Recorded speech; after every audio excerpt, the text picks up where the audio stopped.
Hi, I'm Teng. In this video, I'd like to present my final year thesis proposal. The first proposal is about adoption of Cultural Ecosystem Services (CES) towards eco-sustainable rural landscape design in traditional fishing village of Kampung Segenting, Batu Pahat, Johor.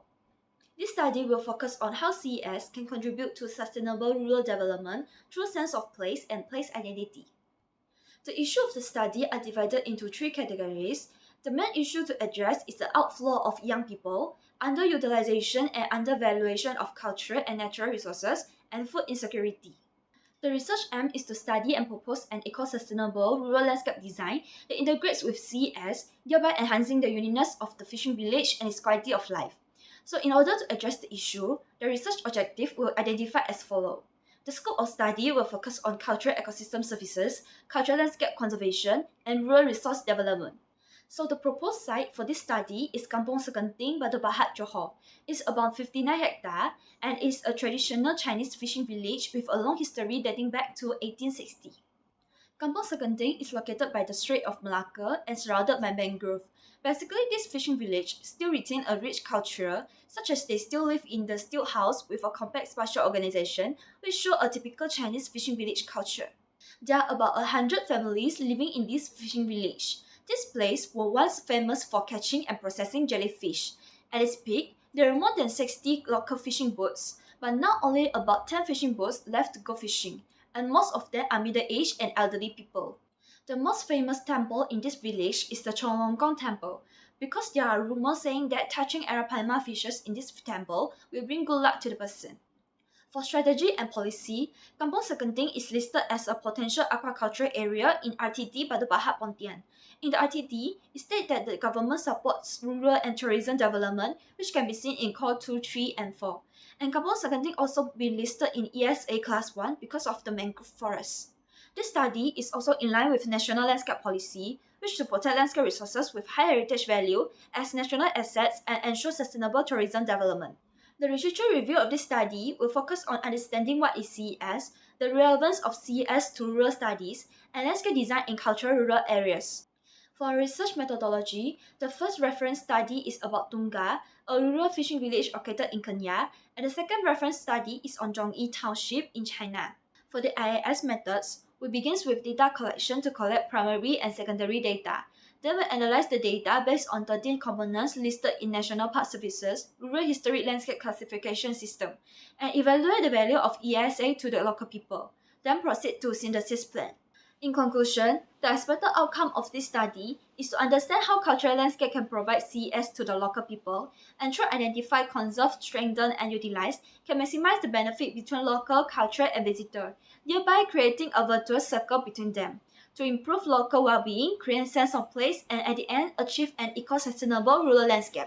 For Proposal 2, the study will focus on the preservation of Sawah ring of Sungai Mati through sustainable cultural heritage landscape design by integrating the agricultural values among communities. The study will focus on how to preserve local agriculture to the greatest extent and create economic value based on culture. The main issues of this study will focus on the outflow of young people, food insecurity, and the climate change that affect the sustainability of farmers' activities. The research aim is to study and propose a sustainable cultural heritage landscape design based on local agricultural value that can preserve the traditional paddy field culture while improving the local well-being. So in order to address the issue, the research objective will identify as follows. The scope of study will focus on traditional agriculture, cultural landscape conservation, and rural resource development. The proposed site for this proposal is Sungai Mati, Tangkak, Johor. The area to carry out IIS is about 742 hectares. Sungai Mati was once an inland river port, but because of the diversion of the Sungai Muar, the river became a dead river and formed an Osborne lake. The place in the middle of Sungai Mati is called Pulau Penarik by the local people. Most of the land is used for agricultural and residential purposes. Within the site, there are some Malay villages. The houses built in the paddy field are scattered and far apart, reflecting the paddy culture. The houses also show some Malay architectural characteristics such as the gable roof. There are 4 bridges connecting Pulau Penarik to other residential areas. There is a 9 km route surrounded the Pulau Penarik and forming a loop for vehicles to access. The vegetation of Pulau Penarik retains a rural style.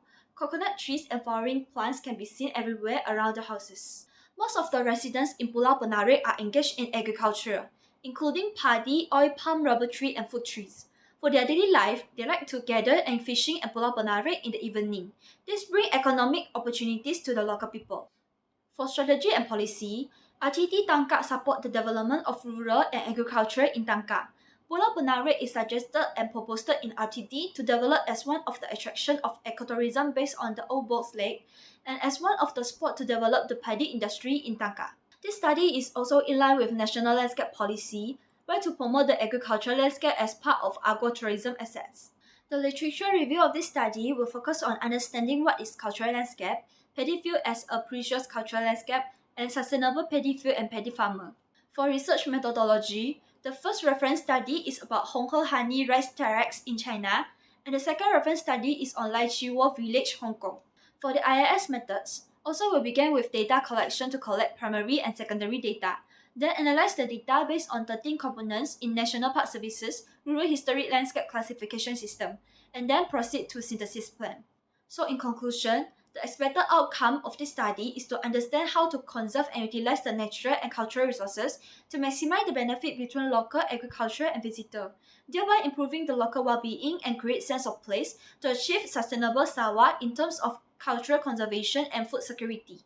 So that's all for my presentation. Thank you.